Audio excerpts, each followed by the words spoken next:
जय हिंद दोस्तों, Sandeep tricky math special YouTube channel में आप सभी का स्वागत है। बिहार पुलिस कांस्टेबल नई भर्ती 2023 ये प्रैक्टिस सेट नंबर 129 है। इससे पहले प्रैक्टिस सेट नंबर 1 से लेकर 127 तक नहीं देखे होंगे तो इसके लिए प्लेलिस्ट बना दी है, वहाँ से आकर आप सारी वीडियो एक एक करके देख सकते हैं। इस प्रैक्टिस सेट में हम 40 महत्वपूर्ण प्रश्न देखेंगे, तो इस वीडियो को अंत तक देखिएगा। तो वीडियो स्टार्ट करते हैं और चलते हैं प्रश्न की तरफ। पहला प्रश्न है आपके सामने कि उगादि उत्सव किस राज्य में मनाया जाता है? बिहार में, पश्चिम बंगाल, उड़ीसा और कर्नाटक। बताइए यहाँ पर 1 नंबर प्रश्न का सही आंसर कौन सा है? उगादि उत्सव किस राज्य में मनाया जाता है? तो जो भी कैंडिडेट यहाँ पर ऑप्शन नंबर डी के साथ जा रहे हैं, कर्नाटक, बिल्कुल सही जवाब है। नेक्स्ट यहाँ पर सेकेंड नंबर प्रश्न है कि बैंक राष्ट्रीयकरण दिवस किस तिथि को मनाया जाता है? 19 जुलाई को, 26 जुलाई को, 1 जुलाई को और 15 अप्रैल को। बताइए यहाँ पर 2 नंबर प्रश्न का सही आंसर कौन सा है? बैंक के राष्ट्रीयकरण दिवस किस तिथि को मनाया जाता है? जो भी कैंडिडेट यहाँ पर ऑप्शन नंबर ए के साथ जा रहे हैं, 19 जुलाई, बिल्कुल सही जवाब है। उस टाइम के तत्कालीन के प्रधानमंत्री इंदिरा गांधी के द्वारा 14 बैंकों का राष्ट्रीयकरण हुआ था। कब? 19 जुलाई 1969 ईस्वी में। इसलिए 19 जुलाई को बैंक राष्ट्रीयकरण दिवस के रूप में मनाया जाता है। नेक्स्ट यहाँ पर 3 प्रश्न है कि पांडव शासकों की राजधानी कहाँ थी? चारों ऑप्शन देख लीजिए और बताइए यहाँ पर 3 प्रश्न का सही आंसर कौन सा है? पांडव शासकों की राजधानी कहाँ थी? जो भी कैंडिडेट यहाँ पर ऑप्शन नंबर सी के साथ जा रहे हैं, मदुरई, बिल्कुल सही जवाब है। 4 नंबर प्रश्न है आपके सामने, ग्रीनोकाइट किसका अयस्क है? कैडमियम के, तांबा का, मैग्नीशियम का और जास्ता का। बताइए यहाँ पर 4 नंबर प्रश्न का सही आंसर कौन सा है? ग्रीनोकाइट किसका अयस्क है? यह कैडमियम का। जो भी कैंडिडेट यहाँ पर ऑप्शन नंबर ए के साथ जा रहे हैं, बिल्कुल सही जवाब है। सेशन आप लोग को अच्छा लग रहा है तो वीडियो को लाइक कर दे, अपने दोस्तों के पास शेयर कर दे, और जितने भी कैंडिडेट अभी तक इस चैनल को सब्सक्राइब नहीं किए होंगे तो फटाफट इस चैनल को सब्सक्राइब कर ले। 5 नंबर प्रश्न है आपके सामने कि चैत किस धर्म की अनुयायियों का पूजा स्थल है? बौद्ध धर्म का, जैन धर्म का, ईसाई धर्म का और इस्लाम धर्म का। बताइए यहाँ पर 5 नंबर प्रश्न का सही आंसर कौन सा है? तो चैत किस धर्म के अनुयायियों का एक पूजा स्थल है? तो ये बौद्ध धर्म का। जो भी कैंडिडेट यहाँ पर ऑप्शन नंबर ए बता रहे हैं, बिल्कुल सही जवाब है। 6 नंबर प्रश्न है आपके सामने कि लोहे पर जंग लगना किसका उदाहरण है? अवकरण का, ऑक्सीकरण का, वाष्पीकरण का और संलयन का। बताइए यहाँ पर 6 नंबर प्रश्न का सही आंसर कौन सा है? लोहे पर जंग लगना किसका एक उदाहरण है? तो ऑक्सीकरण का ये उदाहरण है। लोहे पर जंग लगना ये कैसा परिवर्तन है? तो यह एक रासायनिक परिवर्तन है। और जंग लगने से कैसे हम बचा सकते हैं लोहे को? तो जस्टीकरण द्वारा या यसद लेपन द्वारा। चलिए नेक्स्ट यहाँ पर 7 नंबर प्रश्न है कि जनगणना के तर्ज पर मृत्यु गणना करने वाला पहला राज्य कौन सा है? बिहार, कर्नाटक, उत्तराखंड, असम। बताइए यहाँ पर 7 नंबर प्रश्न का सही आंसर कौन सा है? जनगणना के तर्ज पर मृत्यु गणना करने वाला प्रथम राज्य कौन सा है? तो कर्नाटक है। जो भी कैंडिडेट यहाँ पर ऑप्शन नंबर बी के साथ जा रहे हैं, बिल्कुल सही जवाब है। 8 नंबर प्रश्न है कि मुक्तेश्वर मंदिर कहाँ पर स्थित है? भुवनेश्वर में, कोलकाता में, मुंबई और नासिक में। बताइए 8 नंबर प्रश्न का सही आंसर कौन सा है? मुक्तेश्वर मंदिर कहाँ पर स्थित है? तो यह भुवनेश्वर में स्थित है। जो भी कैंडिडेट यहाँ पर ऑप्शन नंबर ए के साथ जा रहे हैं, बिल्कुल सही जवाब है। 9 नंबर प्रश्न है कि बायोगैस में कितना प्रतिशत मीथेन होता है? 55%, 45%, 65% और 80%। बताइए यहाँ पर 9 नंबर प्रश्न का सही आंसर कौन सा है? बायोगैस में कितना प्रतिशत मीथेन होता है? तो 65%। जो भी कैंडिडेट यहाँ पर ऑप्शन नंबर सी के साथ जा रहे हैं, बिल्कुल सही जवाब है। चलिए नेक्स्ट क्वेश्चन देख लेते हैं। उपभोक्ता के बचत का सिद्धांत किसके द्वारा पारित किया गया था? अल्फ्रेड नोबेल के द्वारा, अल्फ्रेड मार्शल के द्वारा, अल्फ्रेड जॉन के द्वारा और जॉन मार्शल के द्वारा। बताइए यहाँ पर 10 नंबर प्रश्न का सही आंसर कौन सा है? उपभोक्ता के बचत का सिद्धांत किसके द्वारा पारित किया गया था? तो अल्फ्रेड मार्शल के द्वारा। जो भी कैंडिडेट यहाँ पर ऑप्शन नंबर बी के साथ जा रहे हैं, बिल्कुल सही जवाब है। अगर इस प्रैक्टिस सेट का आपको पीडीएफ चाहिए तो इसके लिए टेलीग्राम ग्रुप बना दिए, जिसका लिंक इसी वीडियो के नीचे डिस्क्रिप्शन में मिल जाएगा, वहां से ज्वाइन करके इसका पीडीएफ डाउनलोड कर सकते हैं। 11 नंबर प्रश्न है कि जन्म मृत्यु पंजीकरण अधिनियम किस वर्ष अस्तित्व में आया? 1969 में, 98 में, 75 में और 1955 में। बताइए यहाँ पर 11 नंबर प्रश्न का सही आंसर कौन सा है? जन्म मृत्यु पंजीकरण अधिनियम किस वर्ष अस्तित्व में आया? तो जो भी कैंडिडेट यहाँ पर ऑप्शन नंबर ए के साथ जा रहा है, 1969 ईस्वी, बिल्कुल सही जवाब है। चलिए नेक्स्ट यहाँ पर 12वां प्रश्न है कि मौर्य काल में वन विभाग का प्रमुख अधिकारी क्या कहलाता था। चारों ऑप्शन देख लीजिए और बताइए यहाँ पर 12वां प्रश्न का सही आंसर कौन सा है। मौर्य काल में वन विभाग का प्रमुख अधिकारी को क्या कहा जाता था, तो हार्टविक कहा जाता था। जो भी कैंडिडेट यहाँ ऑप्शन नंबर डी के साथ जा रहे हैं बिल्कुल सही जवाब है।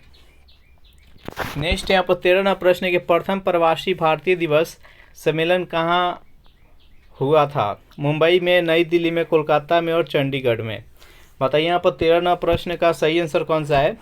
प्रथम प्रवासी भारतीय दिवस सम्मेलन कहाँ हुआ था, तो नई दिल्ली में हुआ था। जो भी कैंडिडेट यहाँ पर ऑप्शन नंबर बी के साथ जा रहे हैं बिल्कुल सही जवाब है। 14वां प्रश्न के भारत के प्रथम कार्यवाहक प्रधानमंत्री कौन थे। कार्यवाहक प्रधानमंत्री के अर्थ हुआ यदि कोई प्रधानमंत्री बने और अपने शासनकाल के समय में ही उनका 5 वर्ष कार्यकाल पूरा नहीं हुआ है, उसी के अंदर में उसका मृत्यु हो जाए और उसके जगह पर दूसरे प्रधानमंत्री को बैठाया जाए, उसको कार्यवाहक प्रधानमंत्री बोला जाता है। तो भारत का प्रथम कार्यवाहक प्रधानमंत्री आपको बताना है। तो जो भी कैंडिडेट यहाँ पर ऑप्शन नंबर सी के साथ जा रहे हैं गुलजारी लाल नंदा, बिल्कुल सही जवाब है। 15वां प्रश्न है कि चिकित्सा दिवस किस तिथि को मनाया जाता है। 1 अगस्त को, 1 जुलाई को, 3 दिसंबर को और 4 अक्टूबर को। बताइए यहाँ पर 15वां प्रश्न का सही आंसर कौन सा है। चिकित्सा दिवस किस तिथि को मनाया जाता है। तो जो भी कैंडिडेट यहाँ पर ऑप्शन नंबर बी के साथ जा रहे हैं 1 जुलाई, बिल्कुल सही जवाब है। और 11 जुलाई को विश्व जनसंख्या दिवस मनाया जाता है, ये भी याद रखिएगा। 16वां प्रश्न है आपके सामने कि होम रूल लीग की स्थापना किसके कार्यकाल में हुई थी। Lord Dufferin, Lord Chelmsford, Lord Dalhousie और लॉर्ड वाशिंगटन। बताइए यहाँ पर 16वां प्रश्न का सही आंसर कौन सा है। तो देखिए होम रूल लीग की स्थापना बाल गंगाधर तिलक के द्वारा पुणे में 1916 ईस्वी में किया गया था। और उस टाइम कौन थे भारत के वायसराय, तो लॉर्ड जेम्सफोर्ड थे। तो इसका राइट आंसर है ऑप्शन नंबर बी। 17वां प्रश्न है कि ग्रीनविच इंटरनेशनल का मुख्यालय कहाँ है। जिनेवा में, ऑस्ट्रिया में, एम्स्टर्डम में और क्यूबा में। बताइए यहाँ पर 17वां प्रश्न का सही आंसर कौन सा है। ग्रीनविच इंटरनेशनल का मुख्यालय कहाँ पर है। तो जो भी कैंडिडेट यहाँ पर ऑप्शन नंबर सी के साथ जा रहे हैं एम्स्टर्डम, बिल्कुल सही जवाब है। 18वां प्रश्न है कि क्षमा वाणी त्यौहार किस धर्म से संबंधित है। जैन धर्म से, बौद्ध धर्म से, सिख धर्म से और ईसाई धर्म से। बताइए यहाँ पर 18वां प्रश्न का सही आंसर कौन सा है। क्षमा वाणी त्यौहार किस धर्म से संबंधित है, तो जैन धर्म से। जो भी कैंडिडेट यहाँ पर ऑप्शन नंबर ए के साथ जा रहे हैं बिल्कुल सही जवाब है। चलिए थोड़ा सा जैन धर्म के बारे में जान लेते हैं। जैन धर्म के संस्थापक किसे माना जाता है, तो ऋषभ देव को। और जैन धर्म में टोटल 24 तीर्थंकर थे, जिसमें पहला तीर्थंकर कौन थे, तो ऋषभ देव। द्वितीय थे अजीतनाथ, तीसरा तीर्थंकर संभवनाथ और चौथा अभिनंदन जी। तो इस प्रकार 1 से लेकर 4 तक इधर याद रखना है, उधर 23 और 24 ज़्यादा पूछता है। तो 23वें तीर्थंकर कौन थे, तो पार्श्वनाथ। और 24वें तीर्थंकर कौन थे, तो वर्धमान स्वामी जी, महावीर स्वामी जी। तो इस प्रकार से 24 तीर्थंकर है, जिसमें से 4 से 5 इंपॉर्टेंट आता है, उसको हमेशा याद रखिएगा, जो कि बता दिए हैं। 19वां प्रश्न कि बौद्धों का तांबो मठ कहाँ अवस्थित है। राजस्थान, हिमाचल प्रदेश, हरियाणा और उड़ीसा। बताइए यहाँ पर 19वां प्रश्न का सही आंसर कौन सा है।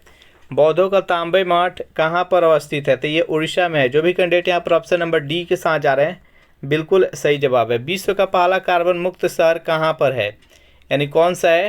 टोरंटो है, न्यू कैसल है, टोक्यो है, अटलांटा है। बताइए यहाँ पर 20वां प्रश्न का सही आंसर कौन सा है। विश्व का पहला कार्बन मुक्त शहर कौन सा है। तो जो भी कैंडिडेट यहाँ पर ऑप्शन नंबर बी के साथ जा रहे हैं न्यू कैसल, बिल्कुल सही जवाब है। चलिए नेक्स्ट यहाँ पर 21वां प्रश्न देखते हैं।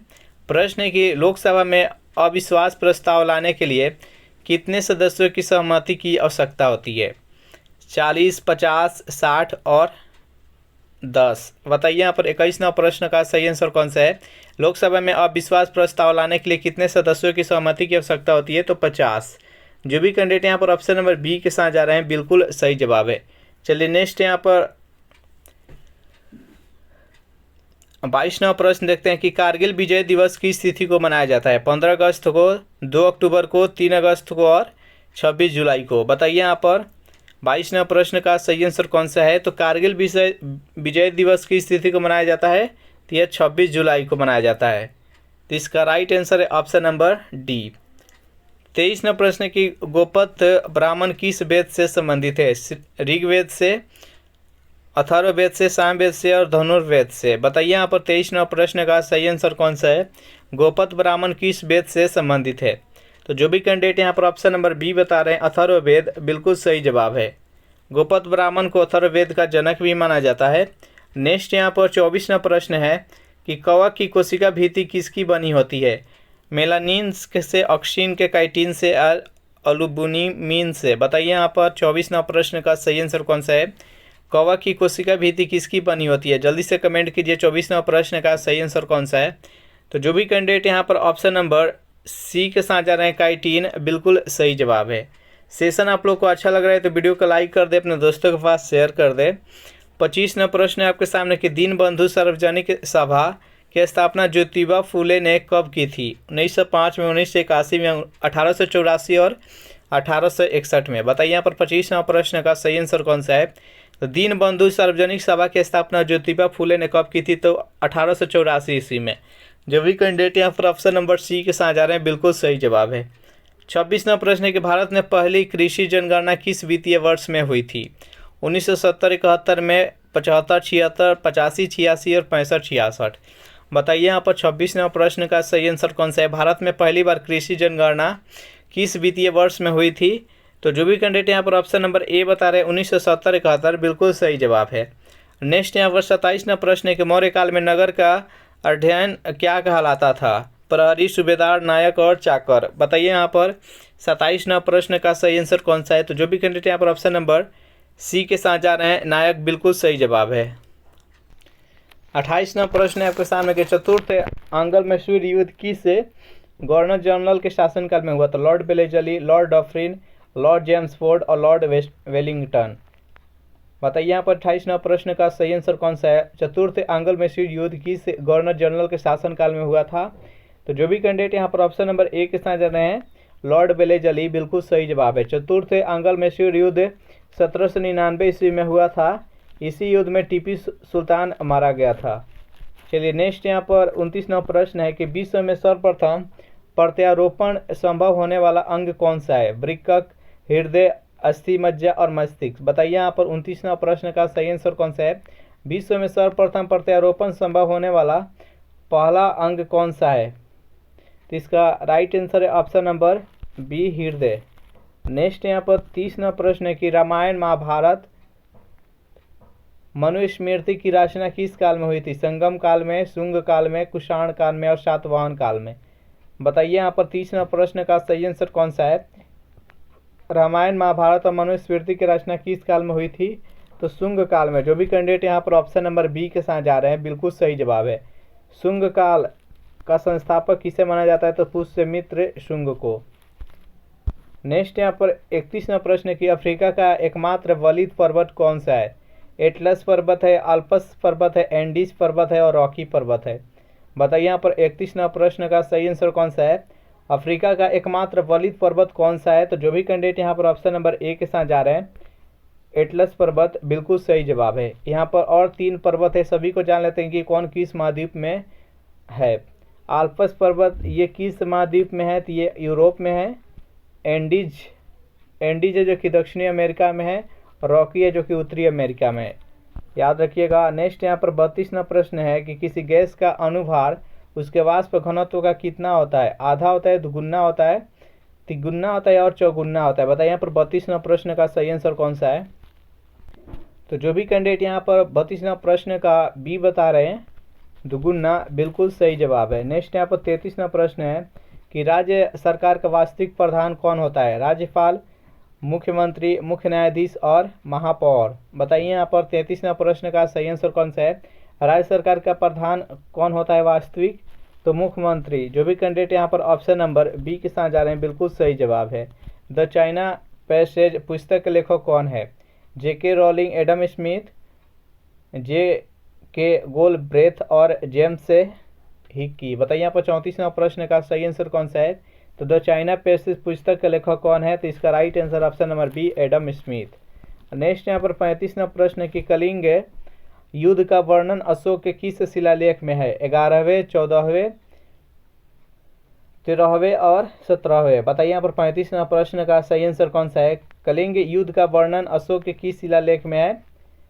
तो जो भी कैंडिडेट यहाँ पर ऑप्शन नंबर सी के साथ जा रहे हैं 13 में, बिल्कुल सही जवाब है। सम्राट अशोक के द्वारा टोटल कितना शिलालेख लिखा गया है? तो टोटल 14 शिलालेख लिखा गया है। 14 शिलालेख में जो 13वें शिलालेख है, इसी में वर्णन किया गया था कलिंग युद्ध के बारे में। कलिंग युद्ध कब लड़ा गया था? तो 261 ईसा पूर्व में किसके किसके बीच में? तो अनंत पद्मनाभन तथा सम्राट अशोक के बीच में लड़ा गया था। सम्राट अशोक के शिलालेख पढ़ने के में सर्वप्रथम कौन सफल हुआ था? तो 1837 ईस्वी में जेम्स प्रिंसप के द्वारा सर्वप्रथम अशोक के शिलालेख पढ़ा गया था। नेक्स्ट यहाँ पर 36वां प्रश्न है कि जड़त्व का नियम भी कहलाता है।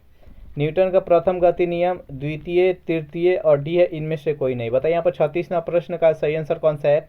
जड़त्व का नियम भी कहा जाता है। न्यूटन के किस नियम को जड़त्व का नियम कहा जाता है? तो न्यूटन के प्रथम गति नियम को ही जड़त्व का नियम कहा जाता है। जड़त्व का नियम किसने दिए थे? तो ये गैलीलियो गैलीली के द्वारा दिया गया था। जड़त्व नियम क्या होता है? जब कोई वस्तु विरामावस्था में है तो विरामावस्था में ही रहना पसंद करेगी, गतिवस्था में है तो गतिवस्था में ही रहना पसंद करेगी। अगर इसमें किसी प्रकार का बल या उसका विरोध उस पर इफेक्ट डालते हैं तो वो उसका विरोध करेगी। यही जड़त्व का नियम है। नेक्स्ट यहाँ पर 37वां प्रश्न है कि संविधान सभा के प्रारूप समिति में कुल कितने सदस्य थे? 2, 3, 5 और 7। बताइए यहाँ पर 37वां प्रश्न का सही आंसर कौन सा है? संविधान सभा के प्रारूप समिति में कुल कितने सदस्य थे? तो जो भी कैंडिडेट यहाँ पर ऑप्शन नंबर डी बता रहे हैं 7, बिल्कुल सही जवाब है। संविधान सभा के प्रारूप समिति के अध्यक्ष कौन थे? तो डॉक्टर भीमराव अंबेडकर, याद रखिएगा। नेक्स्ट यहाँ पर 38वां प्रश्न है कि अंग्रेजों ने दक्षिण भारत में अपनी पहली फैक्ट्री किस वर्ष से खाली थी स्थापित की थी? किस वर्ष स्थापित की थी?